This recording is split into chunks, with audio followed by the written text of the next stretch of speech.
May kondisyon sa first family. Nako, ito matindi na yung ano, matindi na yung awayan ng mga pamilya na to kasi pati yung sinasabi nila na si Amy Marcos hindi daw kamag-anak ng mga Marcos. Paano nangyari yun? O sige, ano ba to yung sinasabi ninyo? Hindi raw asal ng tunay na kapatid ang ginawa ni Senator Amy ayon kay Presidential son at Congressman Sandro Marcos. Sagot ng... Hoy, sabi daw, hindi daw asal ng tunay na kapatid. Yung inasal ni Amy. Putya, ikaw nga, sabi nila hindi daw si Bongbong tatay mo eh. Oy, grabe kayo yung kumakalat sa social media. Ang tatay daw nito si Bong Daza. Sobra naman kayo. Sabay kamukha niya. Hindi, pinakita yung picture niya tsaka yung Bong Daza, magkamukha sila. Oo nga, hindi kamukha ni Marcos to. Si Sandro, hindi kamukha ni BBM eh. Oo, kasi unang-una sa lahat, maputi. Ang itim ni BBM. Ilocano yun eh. Maputi ito. Tapos basta pag tiningnan mo yung mukha nito, tsaka mukha nung Bong Daza ba yun? Kamukha niya yun. So yun, may question din naman pala sa'yo eh. O magpa-DNA test ka rin kaya kung anak ka ng tatay mo. Si Amy nakakatawa lang kasi sinasabi nila si Amy hindi daw anak ni Marcos Sr. Ano ngayon? It doesn't make her yung hindi kapatid ni Bongbong. Magkapatid ba din sila? Maaring half sister o half brother. Pero magkapatid pa rin sila. Sabi ko nga itong mga troll natin tanga. Ito rin si Sandro Bobo. 'Di ba? Kung ito ang intensyon ni Sandro, ipakalat na si Amy hindi anak ni Marcos Sr. Anak siya ni Imelda, kung di ka ba naman tanga, lola mo 'yan eh. 'Di ba? Halimbawa ikaw, lola mo si Amy. Yung mga anak ay lola mo si Imelda, yung mga anak ni Amy, lola din nila si Imelda. Bopuls ka, kahit di naman kayo magkapatid, lola nyo pa din si Imelda. O ito si Amy, kung hindi man niya kapatid si Bongbong kay Marcos Sr., kapatid pa rin niya kay Imelda si tatay mo. Utangin na tatanga-tanga ka. Senadora, handa siyang magpa-DNA test basta magpa-hair follicle drug test ang first family. Nasa frontline ng balitang yan, si Marian Enriquez.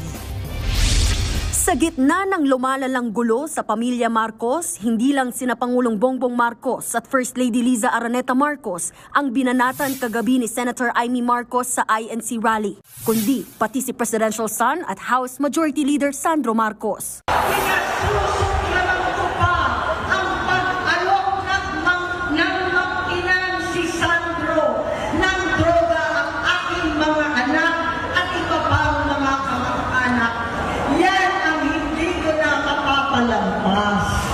At ngayong umaga, bumwelta ang batang Marcos. Sa kanyang Facebook post, sinabi niya na ang ginawa ng kanyang tita ay hindi asal ng tunay na kapatid.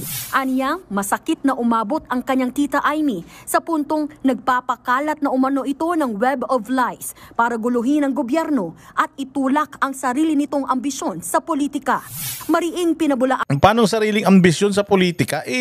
Senadora na siya. Nanalo na siya. Dapat nga nanahimik na siya eh. Isa ka rin tanga eh. Palibasa, sabi ni Amy, adik ka din eh. Dapat nga ikaw magpa-drug test ka eh. Tita Amy, I am not an addict. He's my drug test result. Ganun. Hindi, puro ka rin salita eh. Sabi ko nga sa'yo, it's so easy to debunk yung mga sinasabi ni Amy. Just undergo a hair follicle test now. As simple as that. Pero the fact na ayaw nyo, it's giving the impression na talagang mga addict kayo. Yun lang yun. Sa hinaba-haba ng statement mo na yan, kung ako sa'yo, pumunta ka, nagpa-hair follicle test ka, nanahimik na sana yan si Amy. Mananahimik sana yung issue na mga addict kayo kung lahat kayo magpa-hair follicle test. Bakit si Pulong nagpa-hair follicle test? Bakit si Inday nagpa-drug test? Bakit si Migs Nograles nagpa-drug test kaya lang wala nga lang resulta? I mean, it's so easy to prove na you are not an addict. It will not take you a kilo of it will not take a kilo of hair or a bucket of blood. Hindi yun ganun kahirap eh. Hindi ka na nga kukuhanan ng dugo, DNA, kuko at saka Buhok lang ang kukunin sa'yo. Nagpapagupit naman kayo ng mga kuko at saka ng mga buhok. Hindi naman mahirap yun. Bakit napakahirap para sa inyo ang ipresenta yung buhok na yun for drug testing ng hair follicle? Why? O kasi nga, hindi nyo kayang gawin kasi totoo mga addict kayo. And until then, maniniwala ang tao na mga addict kayo. Ganun lang yun. Pinagsasasabi nito. Ana ni Congressman Sandro ang lahat mula sa aligasyong gumagamit ng droga ang Pangulo, ang First Lady at ngayon pati siya. Giit niya, wala itong basihan, walang katotohanan at dininay na nila eh. So paano tayo maniniwala sa denial nila? Pakita ka ng drug test result, sir. For the longest time yung tatay mo is not denying na nagdodroga siya. Why? Because we're gonna ask for proof that he's not an addict. So ganun din sa iyo, sir. Since you are denying that baseless ito and not true, you should show proof that it is indeed not true. Because until then, this is just a denial. Until then, until wala kayong may pakitang science that you are not an addict, you are not using, probably you're using before but not now, okay lang sa amin kung ngayon di na kayo addict. Okay na, matatanggap na namin na dati kayong addict. Sabi ko nga sa inyo, si Barack Obama umamin yun, gumagamit siya dati. Pero nung presidente na siya, hindi na siya gumagamit. So ganun yun. Kung ipakita nyo lang na hindi kayo mga drug addict ngayon, di tapos ang usapan. Napakadali nito. Hindi mo na kailangan pa magpa-presko, hindi mo na kailangan pang magbigay ng iyong statement. Ang drug test result lang, tapos na yan. Maniwala kayo. Lang mabuting maidudulot sa bayan. Kaya nga raw itong patunayan ni ang walang maidudulot sa bayan kung addict yung mga namumuno. mismo ng mga pinsan niyang mga anak ni Senator Amy. Dagdag pa ni Sandro, masakit para sa kanya na ang taong tumulong sa kanya sa pagsisimula niya sa politika ay siya ngayong nagtataksil sa kanilang pamilya. Kasi nga, tinulungan kayo ni Amy para makapasok sa politika, pero anong ginawa nyo? Ikaw, di umano minanipulate mo yung vape.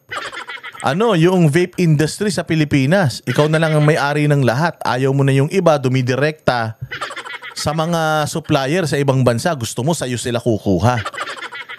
Lahat ng mga vape na hindi dumaan sa'yo, winawasak ninyo, sinisira ninyo, di ba? Gusto nyo lahat sa inyo. Di ba totoo yan? Totoo ba yan? Hindi ko alam kung totoo yan, pero may nagsabi sa akin na maraming mga nagninegosyo dito sa Pilipinas ng vape na nalugi sila. Bakit? Kasi yung mga orders nila noon direkta sa China, hindi na dumating. Kasi nung pagdating, winasak nyo. Kailangan yung vape industry sa Pilipinas, sa inyo. Kayo lang ang o-orderan ng lahat ng mga nagninegosyo ng vape dito. Totoo ba yun? Di ba nakikita nyo nakaraan pinipison yung mga vape? Di ba? Dati ang pinipison yung mga yung mga coaching mamahalin. Ngayon ang pinipison vape. Kasi nga may monopolyo na ng vape dito sa Pilipinas. Di umano hindi sa akin galing yan. Hindi ba tinulungan kayo ni Amy para makapasok sa politika, hindi magnegosyo, magsilbi, hindi magnegosyo. Tinulungan yung tatay mo, hindi naman kaibigan ni Inday, para maging katandim si Inday para lang manalo. Tapos pagkatapos nun, anong ginawa ng tatay mo? Nag-insertion ng 100 bilyon. Kayo talaga mga taksil kasi kayo. Pero hindi nagpatalo si Senator Amy. Sa hiwalay na post, binanatan niya ang pamangkin at sinabing gusto lang daw paingayin ni Sandro ang chismis na hindi siya tunay na kapatid ng Pangulo. Kaya hamon ng senadora, magpapa-DNA test daw siya basta magpa-hair follicle drug test ang First Family. Anong sagot nyo? Sabi ni Amy, sige, DNA test ako, ha? Ganun lang naman kasi kasimple yun eh. Meron kang akusasyon sa akin na hindi ako kapatid, papa-DNA test ako, tara. Pero pa hair follicle test ka, ha? Natatandaan nyo, sinabi nila kay Inday, baliw daw si Inday. Sabi ni Inday, tara. Magpapa-psychiatric test ako kahit kakatapos ko lang. Pa-hair follicle test kayo mga congressman. Ano nangyari sa mga congressman? Wala na. Nagsiatrasan. Bakit? Puta, mga addict din eh. Siguro. Kasi umatras eh. Di ba? Umatras sila sa drug test eh. Ito, magpapa-DNA si Amy. Pa-hair follicle test ka. Okay ka? Siyempre hindi. Hindi na magsasalita yan. Na-corner na siya eh. Wala yan. Kung usapa, sabi ko nga sa inyo, kung simpleng drug test lang hindi nila kayang gawin, maniwala kayo, ni-expect nyo, iaangat nila buhay nyo? Kayo sa distrito ni Sandro, ine-expect nyo na magbibigay si Sandro ng mga proyekto na kapakipakinabang sa inyo? Ulul! Simpleng drug test nga lang eh. Ako na magbabayad kung wala silang pambayad. Mag-ambag-ambag tayo pambayad ng pampa-drug test nila, gawin natin. Kung gaano man kamahal yan, kahit sa milyon pa yan, mag-ambag-ambag, magpa-drug test lang sila. Gagawin natin eh. Pero hindi nila magawa. Bakit? Baka mga adik. Ang Malacanang naman bumanat sa anilay paulit-ulit ng script laban sa Pangulo. Bakit naman daw susunod ang Pangulo sa mga nagsasabing magpa-test siya gayong negative na ang drug test result niya? Plain and simple. Bakit siya magpapadrug test? Meron na siyang negative test noong 2021. Pero ngayon 2025 ang issue. Kaya nga ganyan sila eh. May problema ng pagnanakaw sa 2025. Anong ginagawa nila? Sa 2016 tayo mag-imbestiga. Nasa Cebu, yung nabaha, saan sila pupunta? Sa Davao. Doon tayo mag-imbestiga. Nag-imbestiga na sila sa Cebu? Wala pa. Sa Davao, nakapag-imbestiga na sila, pero sa Cebu hanggang ngayon, hindi pa, ang dami namatay doon. So, ganun din sila dito. Bakit pa kami magpapadrug test? May negative result na ng 2020. 2021 pa yun. That was 4 years ago. Bakit hindi natin kayang gawin ulit ngayon? Negative naman pala nun. Pang 2021. Ulit-ulitin natin, hindi po tayo magpapadala kung ano ang sinasabi ng mga maiingay. Matagal na po itong naresolba. Uulit-ulitin ko paulit-ulit. Ang Pangulo po ay malinis. Stress na rin si Gaga, no? Sobrang stress na rin ita. Sabi ko nga sa inyo, she has to put too many makeup sa kanyang mukha just to look younger. Grabe na wrinkles nito. Hindi pa naman matanda ito, pero grabe. Grabe rin itong na to. So hindi daw sila magpapadrug test. Again, ako, sa sarili ko, talagang hindi kayo magpapadrug test kasi mga adik kayo. Mga adik! Kami ang boses ng masa, hindi natatakot. Katotohanan lang, di kami nalulunod. Walang bahid ng sismis, lahat ay totoo.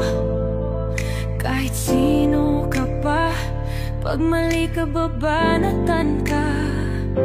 Walang pinipili kulay, wala kaming kinikilingan.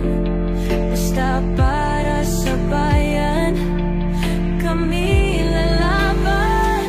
Pag tama palakpakan, pag mali banatan, di matitinag, di matatakot. Para sa bayan, tuloy ang sigaw. Sa harap ng kamera, walang halong takot. Mga baluktot, lahat kayo'y tutumba. Ang hustisya at totoo, yun lang ang mahalaga. Kahit sinong harang, di kami matitinag. Walang pinipiling kulay, wala kaming kinikilingan. Basta para sa bayan, kami lalaban. Pag tama palakpakan, pag mali banatan, di matitinag, di matatakot. Para sa bayan, tuloy ang sigaw. Kung nasa tama ka, ikaw ay aming kasama. Pero pag mali ka, handa ka na bang mabasag? Banateros kami, walang inuunan. Dahil bayan muna, bago ang sarili.